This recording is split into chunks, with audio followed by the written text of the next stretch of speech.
Hi everyone, very good evening. मैं अश्विन, स्वागत है आप सभी का मेरे यूट्यूब चैनल पे। आज का सेशन रीअरेंजमेंट ऑफ सेंटेंसेस पे बेस्ड है और ये इसका सेशन नंबर 4 है। 3 सेशंस ऑलरेडी हो चुके हैं। जिन भी स्टूडेंट्स ने वो पिछले सेशंस के वीडियोस ना देखे हों, चैनल की प्लेलिस्ट पे वो भी वीडियोस पड़े हुए हैं, आप उन्हें भी देख लें और उनसे भी बेनिफिट उठा सकते हैं। देखिए, एक बात मैं बताऊंगा आपको, और वो ये कि रीअरेंजमेंट ऑफ सेंटेंसेस और कॉम्प्रिहेंशन, रीडिंग कॉम्प्रिहेंशन, ये किसी भी एग्ज़ाम के स्कोरिंग सेक्शंस होते हैं। अगर आपका PQRS यानी कि रीअरेंजमेंट और कॉम्प्रिहेंशन पे अच्छी कमांड हो, तो फिर आपका जो स्कोर है इंग्लिश वाले सेक्शन में वो कंपैरेटिवली अच्छा हो सकता है। और इन दोनों ही सेक्शंस पे कमांड कैसे आ सकती है, इसका एक ही तरीका है कि आप ज़्यादा से ज़्यादा प्रैक्टिस करें इसकी, ज़्यादा से ज़्यादा रीअरेंजमेंट्स को ट्राई करें, सॉल्व करें, ज़्यादा से ज़्यादा कॉम्प्रिहेंशन को भी सॉल्व करें। ऐसा करेंगे तो ज़रूर उसका एडवांटेज आपको मिलेगा। यही एकमात्र तरीका है कि आप इन दोनों सेक्शंस को इम्प्रूव कर सकें, बेहतर कर सकें। एक ज़रूरी बात और सुन लीजिए कि आज फ्राइडे है, कल स्पीड टेस्ट नंबर 2 का डिस्कशन होगा। पिछले वीक में हमने एक एसटी का डिस्कशन कराया था, तो उसी को कंटिन्यू करते हुए कल भी एक एसटी का डिस्कशन कराया जाएगा, ST number 2। Already ST number 2 का पीडीएफ जो है वो टेलीग्राम चैनल पे अपलोड किया जा चुका है, जिसका लिंक नीचे ही वीडियो के डिस्क्रिप्शन में दिया जा चुका है। कल शाम को तकरीबन 7 बजे के आसपास उसका डिस्कशन कराया जाएगा। तो आप सब लोग आज के सेशन के बाद उस पीडीएफ को डाउनलोड कर लें और उसे पहले ही सॉल्व कर लें, ताकि जब कल का सेशन हो somewhere around 7 o'clock in the evening, तो फिर आपको उसका बेनिफिट ज़्यादा से ज़्यादा मिले। चलिए आज के सेशन को स्टार्ट करते हैं। पिछले सेशंस के तैसे ही आज के सेशन में भी मैंने कोशिश की है कि स्टैंडर्ड कंटेंट रखा जाए, अच्छे रीअरेंजमेंट्स आप सबके सामने लाया जाए। कैसा होता है फाइनली ये सेशन, ये तो आप सबका फीडबैक ही बताएगा। चलिए पहले रीअरेंजमेंट को देखते हैं। आप देख सकते हैं सामने स्क्रीन पर कि S1 दिया है और S6 दिया है, मतलब पहला सेंटेंस अरेंज करके दे दिया गया है और जो लास्ट सेंटेंस है उसको भी अरेंज करके दे दिया गया है। बीच के सेंटेंसेस के ऑर्डर को आपको देखना है क्या होना चाहिए। अच्छा, आप इसके ऑप्शंस को भी लगे हाथ देख लीजिए। जो 4 ऑप्शंस हैं उसमें से 2 ऑप्शंस जो है वो क्यू से स्टार्ट हो रहे हैं। अब मैथ्स में प्रोबेबिलिटी का रूल है कि जिसकी फ्रीक्वेंसी ज़्यादा हो उसी के सही होने की पॉसिबिलिटी बढ़ जाती है। मैं ये कहना चाहता हूँ कि वैसे तो कोई भी हो सकता है ABCD में से, लेकिन B और C के होने की पॉसिबिलिटी ज़्यादा है। B या C में से किसी एक के सही होने की संभावना ज़्यादा है, तो थोड़ा सा हम इंक्लाइंड रहेंगे towards B and option number C। चलिए पढ़ते हैं जो पहला सेंटेंस अरेंज्ड फॉर्म में है उसे। It says the Reserve Bank of India is not an insular institution। Insular का मतलब है जिसे दुनियादारी से कोई मतलब नहीं हो, जो सिर्फ अपने में ही मस्त रहे, बाकियों की कोई चिंता या खबर उसको ना हो। एक तरीके से जो इम्परवियस हो, इनडिफरेंट हो, जिसे पड़ोसियों से कोई मतलब नहीं।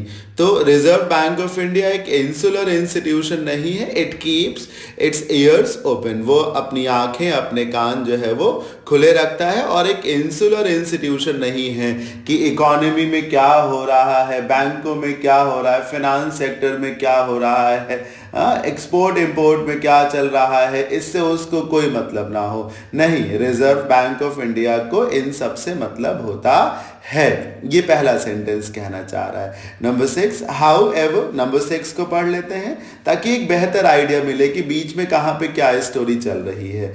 देखिए, however the broad contours of monetary policy are discussed at the meeting. जो मीटिंग होती रिजर्व बैंक ऑफ इंडिया की, उस पे जो मॉनेटरी पॉलिसी होती है, मौद्रिक नीति जिसको कहा जा सकता है, उसका एक विस्तृत विश्लेषण, उसके सभी दायरों को, सभी संभावनाओं को डिस्कस किया जाता है, कैसे चीज़ों को स्ट्रेंथन किया जाता है, हर चीज़ की चर्चा की जाती है eight the meeting of the central board. जो रिजर्व बैंक ऑफ इंडिया का बोर्ड ऑफ डायरेक्टर्स का या बोर्ड ऑफ गवर्नर्स का जो बोर्ड होता होगा, उसमें हर चीज़ पर चर्चा की जाती होगी।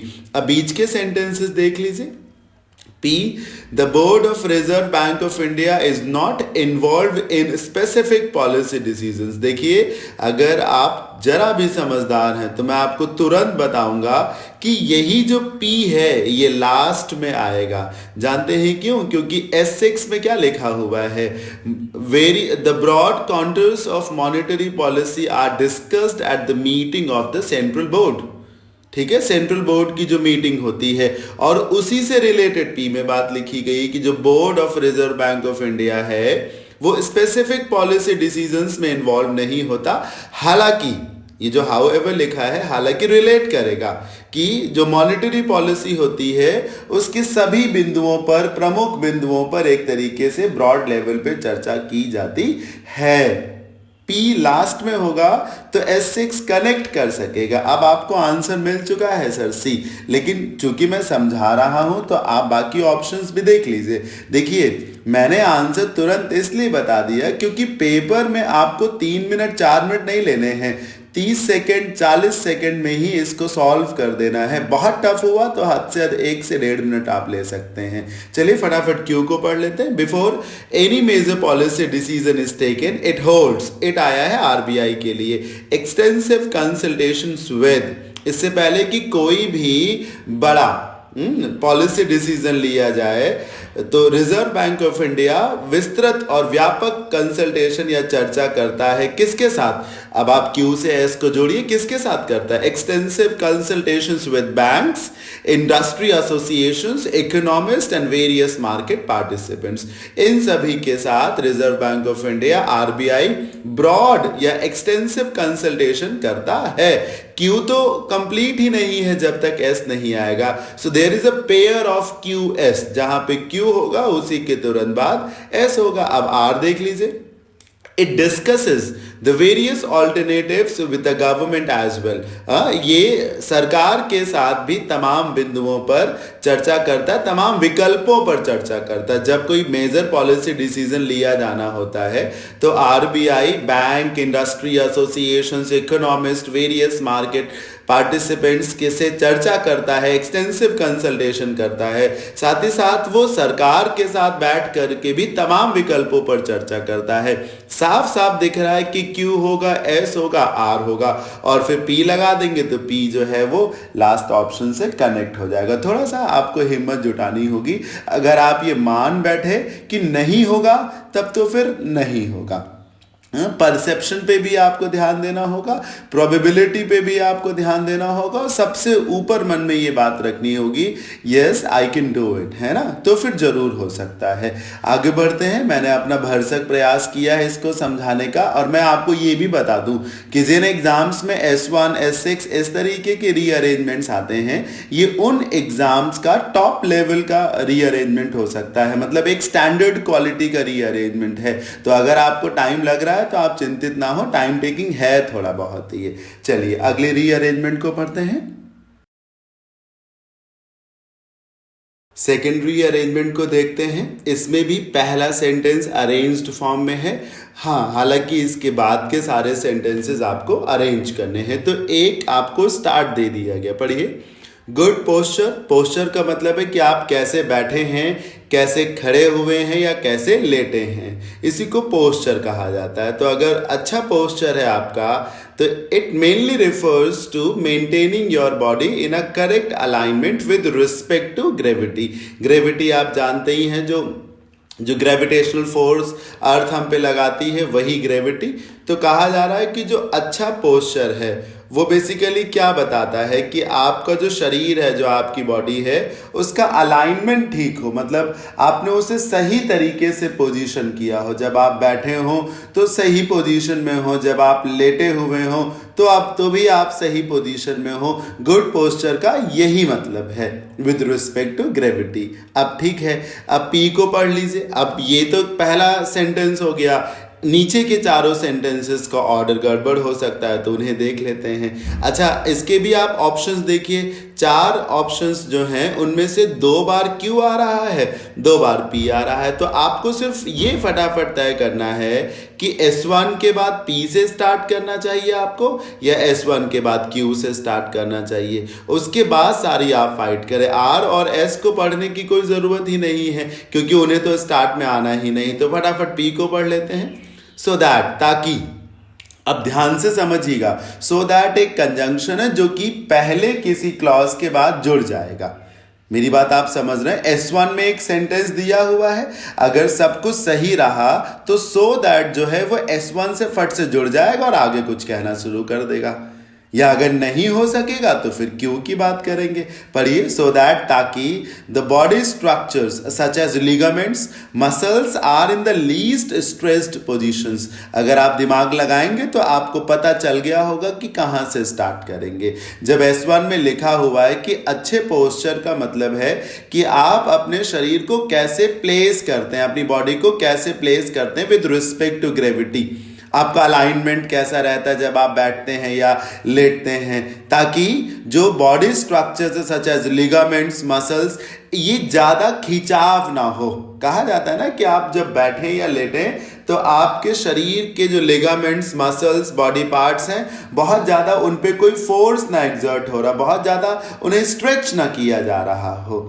तो पी से आप आसानी से शुरू करिए ना, उसमें कुछ लिखा हुआ है S1 में और उसी को आगे बढ़ा रहा है पी से ही स्टार्ट करेंगे। ठीक, अब 4 ऑप्शंस में से जिन 2 में P है उसमें एक के बाद P में S है, दूसरे में P के बाद Q है। तो फटाफट Q को पढ़ लीजिए, फिर S को पढ़ लेंगे। इट इज इम्पेरेटिव, इम्पेरेटिव को कहीं नोट डाउन कर लीजिए। हाईली इंपॉर्टेंट इसको कहा जाता है, नेसेसरी, इंपॉर्टेंट। ये आवश्यक है to take care of one's spine health. Spine आप जानते हैं, जो रीढ़ की हड्डी होती है, हाँ, उसी को वर्टिब्रेट कह सकते होंगे, हाँ, स्पाइन बोल सकते हैं। तो ये आवश्यक है कि आप अपनी रीढ़ की हड्डी का खासा ध्यान रखें। अब आप अंदाजा लगाइए ये बात क्यों कही जा रही है। क्योंकि S में लिखा हुआ है, पढ़िए तुरंत, in the modern urban life style of today. आज की जो लाइफ स्टाइल है, वेयर व्हाइट कॉलर जॉब्स कहीं लिख लीजिए। ये एक इडियोमेटिक एक्सप्रेशन होता है जिसका मतलब है कि सूट बूट पहनकर कोई ऑफिस जा रहा है। बेसिकली ऑफिस की जो ड्रेस होती है, यूनिफॉर्म होती है, वो व्हाइट शर्ट होती है, तो उसका कॉलर भी व्हाइट होगा। तो जो प्रोफेशनल्स होते हैं, वर्किंग प्रोफेशनल्स होते हैं, जो 9 to 5 की नौकरी करते हैं, उन्हीं लोगों को वाइट कॉलर वर्कर्स कहा जाता है। ऐसी नौकरी वाइट कॉलर जॉब कही जाती है। तो इसमें क्या होता है, आपका एक केबिन होगा, एक डेस्क होगी, एक चेयर होगी, और उस पर आप 8 से 10 घंटे लगातार बैठे रहेंगे। और जब आप लगातार बैठे रहेंगे तो आपकी स्पाइन में प्रॉब्लम हो सकती है। तो S से ही Q का रिलेशन हो जाएगा। यही लिखा हुआ है, where white collar jobs require people to sit for long hours. आज का जो मॉडर्न अर्बन लाइफस्टाइल है, जहां पर वाइट कॉलर जॉब्स बहुत सारी हैं, और ऐसी नौकरी जो हैं वो लोगों से ये एक्सपेक्ट करती हैं कि लंबे समय तक वो बैठे रहें। अब अगर आप लंबे समय तक एक ही पोस्चर में बैठे रहेंगे तो आपकी स्पाइन में प्रॉब्लम हो जाएगी। इसीलिए लिखा हुआ, it is imperative to take good care of one's spine health. तो S और Q का रिलेशन हो जाएगा। मेरी बात आप समझ रहे हैं? S और Q का रिलेशन हो जाएगा। एक्सक्यूज मी, 1 मिनट का टाइम दीजिए मुझे। तो आपको क्या पता चला कि P होगा, S होगा, Q होगा। अब R एक फॉर्मेलिटी बची है, उसको भी पढ़ लीजिए। One of the least interventionist. Interventionist का मतलब है जहां पर व्यवधान कम हो। इंटरवेंशन का मतलब डिस्टर्बेंस क्रिएट करने से है। लीस्ट इंटरवेंशनिस्ट मतलब कम से कम डिस्टर्बेंस हो। And easiest first step is to maintain the right posture while sitting. मतलब आप सही पोस्चर से अगर बैठे हुए हैं काम करते समय, तो उससे आपके काम में कम से कम व्यवधान होगा, ना के बराबर समस्या होगी। तो आसानी से अरेंज हो गया। S1 दिया ही था, S1 का सीधा रिलेशन सो दैट से था, P से था, मतलब कंजंक्शन का एडवांटेज आपको मिला। अगर आप जानते हैं कि सो दैट का मीनिंग ताकि होता है और दोनों को रिलेट कर ले जाएंगे तो सब कुछ सरल हो जाएगा। S और Q का पेयर है। R एक इंडिपेंडेंट सेंटेंस है जो कि एक सुझाव के रूप में दिया जा रहा है जब स्पाइन इंजरीज होती हैं या स्पाइन हेल्थ की बात की जाए तो R एक तरीके का सजेशन हो सकता है, तो वो एक एंडिंग सेंटेंस हो गया। इस तरीके से रीअरेंजमेंट नंबर 2 भी पूरा हो जाता है। चलिए आगे बढ़ते हैं। जो भी सेशन मैं ले रहा हूं इसका PDF document already Telegram channel पे अपलोडेड है, जिसका लिंक यहीं पर वीडियो के नीचे दिया हुआ है। आप इसका पीडीएफ डॉक्यूमेंट भी वहां से डाउनलोड कर सकते हैं। अब एक ज़रूरी बात और सुन लीजिए कि जैसे ही मैं किसी नए रीअरेंजमेंट पे आता हूं, आप 10, 15, 20, 25, 30, 40 सेकेंड में बहुत तेज़ी से ज़रूर गेस करें कि आपको क्या लगता है कि क्या इसका आंसर होना चाहिए। बहुत हड़बड़ाहट में ना करें, लेकिन 30, 40, 50 सेकेंड्स में से 1 मिनट में आप जरूर गेस करें, क्योंकि एग्जाम हॉल आपको इतना ही टाइम देगा। तो आपको ये हैबिट डालनी होगी, भले ही आप गलत हो जाएं लेकिन आप कोशिश जरूर करें, है ना, क्योंकि आपसे अगर करेक्ट होगा तो आपको बड़ा ही कॉन्फिडेंस मिलेगा। जब आप पीडीएफ को भी देखें तो भी आप इस बात को ध्यान में रखें कि जितना टाइम हमें इस सेक्शन पे देना चाहिए, इस क्वेश्चन के अगेंस्ट देना चाहिए, उतना ही दें। जैसे कॉम्प्रिहेंशन की कोई फाइल हमने चैनल पे पहले से अपलोड कर दी सेशन लेने से पहले, तो ऐसा ना करें कि आधे घंटे आप उस कॉम्प्रिहेंशन को पढ़ें। नहीं सर, आप 5 नंबर का कॉम्प्रिहेंशन जो है वो 5 मिनट के लिए है, पर क्वेश्चन आप 1 मिनट दे सकते हैं। तो आपकी यही कोशिश हो कि 5-7 मिनट में आप उस कॉम्प्रिहेंशन को पढ़ के उसके क्वेश्चंस को जरूर अटेम्प्ट करें। आपको स्पीड भी मेंटेन करनी है। चूंकि मैं समझा रहा हूं इसलिए मुझे तो समय लगेगा ही, मैं समय लगाऊंगा भी। हाँ चलिए पढ़ते हैं इस रीअरेंजमेंट को। इसमें भी पहला सेंटेंस अरेंज्ड फॉर्म में है, बाकी के सेंटेंसेस को ऑर्डर देना है। ऑप्शंस देख लीजिए, एक Q से स्टार्ट हो रहा है, एक P से स्टार्ट हो रहा है और 2 R से स्टार्ट हो रहे हैं। फिर से प्रोबेबिलिटी बेस्ड रूल, R के होने की पॉसिबिलिटी बढ़ जाती है। लेकिन मैं आपको ये भी बता दूं, चूंकि सब कुछ जो है मेरा बनाया हुआ है, मुझे मालूम है कहां पर कौन सी चीज किस तरीके से एग्जिस्ट कर रही है। ऑप्शंस भी मैंने ही क्रिएट करे हैं, प्रोबेबिलिटी का रूल भी मैं बता रहा था। अब मैं यहां पर लेकिन आपको ये बताऊं कि कभी कभी चीजें आपको ना गुमराह करने के लिए भी दी जाती हैं। ऐसा ही कुछ इस क्वेश्चन में किया गया। जो 2 ऑप्शन R से स्टार्ट हो रहे हैं, they are there just to confuse you, ताकि आपका दिमाग बार बार R की तरफ जाए, जिसको होना ही नहीं है, जिसको होना ही नहीं है। और बड़ी ही सरलता से समझ सकते हैं। देखिए S1 को पढ़िए, we need to concentrate on the faculty development programme. मतलब हमें इस बात पे ध्यान देने की आवश्यकता है कि जो शिक्षक की योग्यता होती है, उसका विकास होता है, उसको नई नई सुविधाएं देने की जो बात है, तो हमें फैकल्टी डेवलपमेंट प्रोग्राम पे ज्यादा जोर देने की आवश्यकता है। अब आप सीधे R को पढ़ लीजिए, these are all big challenges. कैसे जुड़ सकता है? आपने कोई चैलेंज की बात अभी तक की नहीं। हाँ, अगर आपको लगता है faculty development programme is a challenge, तो ये तो एक ही बात है ना, दीज क्यों लगा दिया? दिस होना चाहिए, this is a big challenge. मेरी बात आप समझ रहे हैं ना, this is a big challenge, these are नहीं, दिस इज। और ऑल भी नहीं होना चाहिए, चैलेंजेस भी नहीं होना चाहिए, चैलेंज होना चाहिए। This is a big challenge that has to be addressed, ये होता। तो कैसे आप R से स्टार्ट कर सकते हैं? भूल जाइए कि R शुरू में आ सकता है। अब आप शुरू से पढ़िए। P को देखिए, we need to empower them. Empower करने का मतलब है ताकत देना, शक्ति देना, बेनिफिट्स देना। Provide support to help them enjoy autonomy. हमें उन्हें और ताकत देने की आवश्यकता है। मतलब कैसे फैकल्टी डेवलपमेंट प्रोग्राम को आगे बढ़ाएंगे, टीचर्स कैसे और अच्छा कर सकें, उसी के लिए कुछ ओपिनियंस रखे गए हैं, कुछ पॉइंट्स मेंशन किए जा रहे हैं। हमें उन्हें एम्पावर करने की जरूरत है, हम उन्हें सपोर्ट दें ताकि वो ऑटोनॉमी को एंजॉय करें। उन्हें ये ना लगे कि उनके ऊपर कोई प्रेशर है, कोई फोर्स है। वो स्वतंत्र है, आजाद है, अपनी मर्जी के मालिक हैं। जितना रिसर्च कर सकते हैं करें, जितना इनोवेटिव तरीके से पढ़ा सकते हैं पढ़ाएं, जितना रिस्क ले सकते हैं, एडवेंचर कर सकते हैं करें।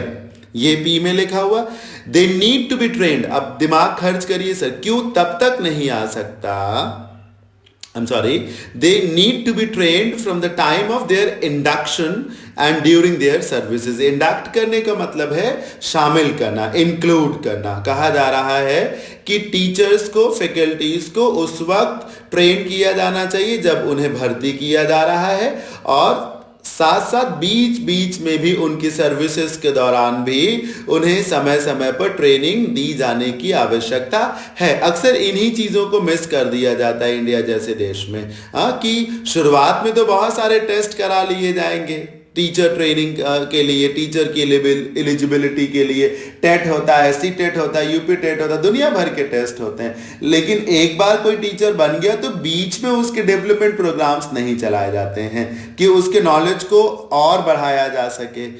ये लिखा हुआ है, these are all big challenges. ये तो पढ़ा ही चुका हूं मैं। एस को पढ़ लीजिए, एंड चेंज द माइंडसेट। दिमाग खर्च करिए सर। पी और एस का बहुत साफ रिलेशन है, क्योंकि लिखा है वी नीड, पी में we need to empower them, provide support to help them enjoy autonomy and change their mindset, work ethics and culture. इन चीजों को बदलने की जरूरत है। यही बहुत बड़े बड़े चैलेंजेस हैं जो आर में लिखा है। तो पी होगा, एस होगा, आर होगा। इनको एक साथ रख लीजिए और मेरा मानिए, मेरी बात मानिए, क्यू से स्टार्ट कर दीजिए, क्योंकि फैकल्टी डेवलपमेंट प्रोग्राम की बात की गई है। तो हल्का सा आपने ओपिनियन दे दिया कि शुरुआत में जब उन्हें इंडक्ट किया जाए, इंक्लूड किया जाए, भर्ती किया जाए, तब उनकी ट्रेनिंग हो और समय समय पर भी हो। फिर आप और कुछ बातें बता सकते हैं, इस तरीके से आप इसे अरेंज कर सकते हैं। ऑप्शन नंबर ए इसका सही आंसर हो सकता है। बाकी ऑप्शंस ठीक नहीं रहेंगे। अगर आप पी एस आर कर देते हैं जैसे कि ऑप्शन नंबर बी, तो क्यू को आप किस तरीके से आखिर में रखेंगे भाई? पी एस आर एक पेयर है, एक साथ जाएंगे और रुक जाएंगे कहीं। और आप क्यू को किस तरीके से आखिर में रखना पसंद करेंगे? फिर उसका मीनिंग क्या हुआ? एक इंडिपेंडेंट सेंटेंस है, उसे स्टार्ट में रखिए, उसके बाद सारे interconnected sentences back to back रख दीजिए, पी एस आर। तो ऑप्शन नंबर ए इसका सही आंसर हो गया। चलिए आगे बढ़ते हैं, अगले रीअरेंजमेंट को देख लेते हैं। अगर आपको ये वीडियो अच्छा लग रहा है और अभी तक आपने इसे लाइक ना किया हो तो प्लीज़ लाइक कर दें। अगर आप फर्स्ट टाइम इस वीडियो को देख रहे हैं तो चैनल को सब्सक्राइब भी कर सकते हैं, ताकि और अच्छे अच्छे वीडियोस भी आपको देखने को मिल जाए। वैसे मुझे ये सारी बातें बोलनी ठीक नहीं लगती, लेकिन मुझे बहुत से लोग कहते हैं कि सर आप ये सब भी बोल दिया करिए, अदरवाइज़ कैसे चीज़ें प्रमोट हो सकती हैं, तो फिर मैंने फिर बोल दिया। चलिए रीअरेंजमेंट नंबर 4 को देख लेते हैं। इसमें पी क्यू आर एस चारों ही सेंटेंसेस जो हैं वो अनऑर्गेनाइज्ड फॉर्म में है। आपको इन्हें एक सही अरेंजमेंट देना है। फटाफट पढ़िए। पी कहता है restricted entry for attendants. Attendants उन लोगों को बोलते हैं जो पेशेंट्स के साथ, मरीज के साथ हॉस्पिटल में रहते हैं। मरीज के साथ घर का कोई सदस्य, उसके फ्रेंड्स जो होते हैं, उन्हीं को अटेंडेंट्स कहा जाता है। हिंदी में तीमारदार तो बोलते हैं। वेंडर्स दुकान वाले। Unauthorised person in critical areas should be observed strictly. मतलब ये जो प्रतिबंधित एंट्री है अटेंडेंट्स की, वेंडर्स की, अनऑथोराइज्ड पर्संस की, इस चीज को ढंग से ऑब्जर्व करने की जरूरत है। जो क्रिटिकल ट्रीटमेंट एरियाज होते हैं कि जिसका मन किया वो भागा चला गया, जहां जैसे आईसीयू में कोई भी पहुंच गया, नहीं, रिस्ट्रिक्टेड होने चाहिए ये सारे एरियाज। ओपिनियन दिया जा रहा है। क्यों? देखिए, all hospital staff must be instructed to use hand wash and antiseptic rubs वो चीजें जिन्हें आपको हाथ में मलना है बिफोर अप्रोचिंग पेशेंट्स। कहा जा रहा है कि हॉस्पिटल में जितने भी लोग, doctors, paramedical staff, cleaning staff, हर किसी को ये निर्देश दिए जाने चाहिए कि वो हैंड वॉश और बाकी एंटीसेप्टिक रब्स का यूज करें जब भी कभी वो मरीजों के पास जाएं। अब आपको मैं बताऊं, आर को पढ़ लीजिए तुरंत, सीधा रिलेशन है। स्पेशली दोज, ये जो दोज आया है, पहली बात ये एक प्रोनाउन है, तब तक नहीं आ सकता जब तक नाउन ना आया हो। आर में, क्यू में देखिए अप्रोचिंग के बाद जो पेशेंट्स आया है वो इसी का नाउन है, तो क्यू और आर का पेयर हो जाएगा। Specially those who are critically ill, खासतौर पे वो लोग जो बहुत ज्यादा बीमार हैं। क्यू में यही तो बात कही जा रही है कि सभी हॉस्पिटल स्टाफ को, doctors, paramedical staff, cleaning staff, सबको ये निर्देश दिए जाने चाहिए कि वो पर्सनल हाइजीन को मेंटेन करें जब भी कभी वो पेशेंट्स के पास जाए, खास तौर पे वो पेशेंट जो बहुत ज्यादा बीमार हैं। तो there is a strong pair of Q and R. S को पढ़ लीजिए, क्लीनलीनेस एंड इम्पेकेबल हाइजीन, साफ सफाई की बात हो रही। इम्पेकेबल मतलब जिसमें कहीं कोई खामी ना हो। Can only be achieved by educating the hospital staff, patients and visitors. अगर आप चाहते हैं, अगर प्रशासन चाहता है कि जो भी ये हॉस्पिटल्स हैं वो सब बिल्कुल साफ सुथरे रहें, तो इसे तभी अचीव किया जा सकता है जब हॉस्पिटल स्टाफ को शिक्षा दी जाए, उन्हें अवेयर किया जाए, पेशेंट्स को भी अवेयर किया जाए, और जो लोग आते हैं उन्हें सबसे ज़्यादा अवेयर किया जाए। क्योंकि हॉस्पिटल्स में मैक्सिमम सबसे ज़्यादा जो कचरा है, गंदगी है, वो अटेंडेंट्स और विजिटर्स ही फैलाते हैं।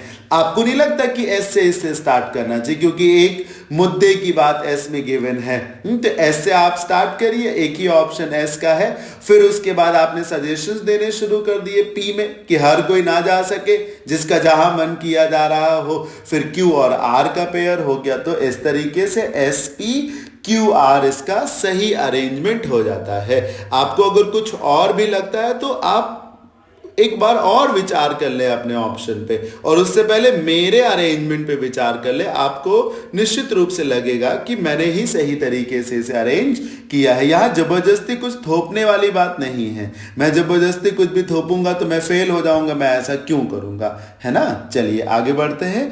आज के सेशन के आखिरी रीअरेंजमेंट को भी फटाफट सॉल्व कर लेते हैं। वैसे आप सभी को कंटेंट तो नया ही लग रहा होगा या फिर कहीं से कॉपीड लग रहा है। जैसा भी लग रहा हो प्लीज़ मुझे बताएं। वैसे तो मैंने इसे खुद से ही बनाया है। आखिरी जो रीअरेंजमेंट है, मुझे बहुत अच्छा लगा इसे अरेंज करते समय, इसे प्रिपेयर करते समय, क्योंकि जो इंडियन सोसाइटी है, जो इंडियन पीपल हैं, उसी पे बेस्ड है एक तरीके से। आप जानते हैं हिंदुस्तान जैसे देश में अंधविश्वास, धर्म, ये सारी चीजें सबसे ऊपर हैं। अंधविश्वास, धर्म कैसा धर्म? वो धर्म जिसमें अंधविश्वास बहुत ज्यादा है कि किसी बेवकूफ व्यक्ति ने, जो अपने आप को बहुत बड़ा पूज्य महात्मा, संत, मौलाना, पादरी कहता हो, बेवकूफ चतुर व्यक्ति ने किसी को धर्म के नाम पे कुछ भी सिखा दिया, ऐसा करो ऐसा करो।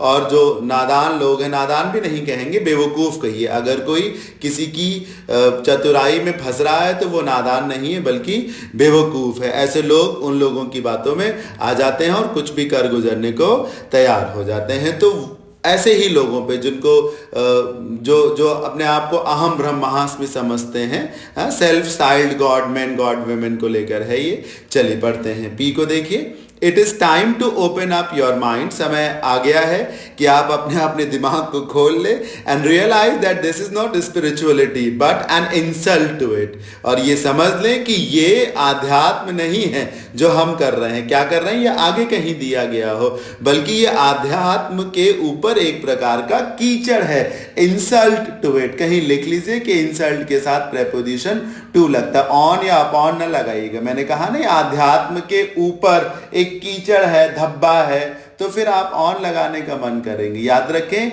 इंसल्ट हो गया, अफ्रंट हो गया, डिसग्रेस हो गया, DISGRACE AFFRONT, इन सब का मतलब आलोचना से होता है, टू ही लगाया जाता है। तो समय आ गया है कि हम अपने अपने दिमाग को, नेत्रों को खोलें और समझें कि ये आध्यात्म नहीं है बल्कि एक प्रकार से आध्यात्म पर एक धब्बा है। फिर क्यू को पढ़ी, modernity in religion comes with a self confidence and belief in one's core individual values. मतलब जो धर्म का में मॉडर्निटी इन रिलीजन मतलब जो प्रोग्रेसिव सोसाइटी है, जो वास्तविकता है, ये कैसे आती है? With self confidence and belief in one's core individual values, कि आपको स्वयं के ऊपर भरोसा हो और जो आपकी बेसिक वैल्यूज हैं उन पर आपको ट्रस्ट हो। अब देखिए, हर सेंटेंस को हूबहू हिंदी में ट्रांसलेट नहीं किया जा सकता। आप चाहे घंटों प्रयास कर लें, लेकिन मॉडर्निटी इन रिलीजन को एक वास्तविक कोई हिंदी नहीं दे सकते। आप इसे समझ सकते हैं। एक होता है रिलीजन जिसमें अंधविश्वास है, और एक वो रिलीजन जिसमें प्रोग्रेसिव पीपल जुड़े हुए हैं, अच्छे लोग जो लोगों को सही रास्ता बता रहे हो, तो वो मॉडर्निटी इन रिलीजन कहा जाएगा। ऐसे में रिलीजन स्ट्रांग होता है। और कैसे आता है ये? आपको जब अपने ऊपर भरोसा होगा और जब आपको बेसिक वैल्यूज जो हैं आपकी, आप इंडिविजुअली अपने आप को पहचानते हो, आप स्वयं के आधार पर, स्वयं के विवेक के आधार पर फैसले लेने जानते हो, ये सारी बातें। आर को पढ़िए। When one's confidence level shrink का मतलब गिर जाने से है। जब भी कभी किसी का एक तरीके से जो कॉन्फिडेंस लेवल है, व्यक्ति का जो स्वयं पर भरोसा है, वो कम हो जाता है। दिमाग से खेलिए सर, क्यू के बाद आर आएगा, क्योंकि अभी अभी कहा जा रहा है सेल्फ कॉन्फिडेंस को बढ़ाया जा रहा है मॉडर्निटी इन रिलीजन के माध्यम से, है प्रोग्रेसिव वैल्यूज के माध्यम से। और अभी आर में एक कंडीशन रखी जा रही है कि जब भी कभी किसी का भरोसा कम हो जाता है स्वयं पर से, we look for external support. ऐसे में हम बाहरी दुनिया में कदम रखते हैं, वहां पर किसी प्रकार से सांत्वना, सुकून या समर्थन की उम्मीद करते हैं। गेट एक्सप्लॉयटेड बाय, और यही वो समय है जब ये साधु संत, बाबा दादी, मौलाना, पादरी, ये लोग हमें पकड़ लेते हैं। And get exploited by so called god men and god women. तभी ऐसा समय आता है कि हम सो कॉल्ड गॉड मैन, ईश्वर के भेजे हुए दूत जो अपने आप को कहते हैं, आप जो है राम रहीम को ले लीजिए, पूज्य आशा राम को ले लीजिए, एंड मेनी मोर, है ना, नाम ज्यादा लेने की क्या आवश्यकता है, जानते सभी लोग हैं। तो ऐसे लोग फिर हमें एक्सप्लॉइट करते हैं। क्यू के बाद आर आ सकता है। एस को पढ़ लीजिए। It is sad to see how even after 68 years of independence, थोड़ा सा पहले का सेंटेंस है, it is sad to see how even after years of independence vulnerable sections of society are fooled in the name of faith। मतलब ये कितनी दुखद बात है, या ये बहुत ही दुखद बात है कि आज़ादी मिले हमें वर्षों हो गया है, फिर भी समाज के कुछ ऐसे धड़े हैं जो बहुत वल्नरेबल है, कमजोर हैं, प्रोन हैं, जिन्हें कोई कुछ भी सिखा समझा सकता है। They are fooled in the name of faith. धर्म के नाम पर इनको चूतिया बना दिया जाता है, बेवकूफ बना दिया जाता है, लूट लिया जाता है। आप चाहे तो एस से भी स्टार्ट कर सकते हैं।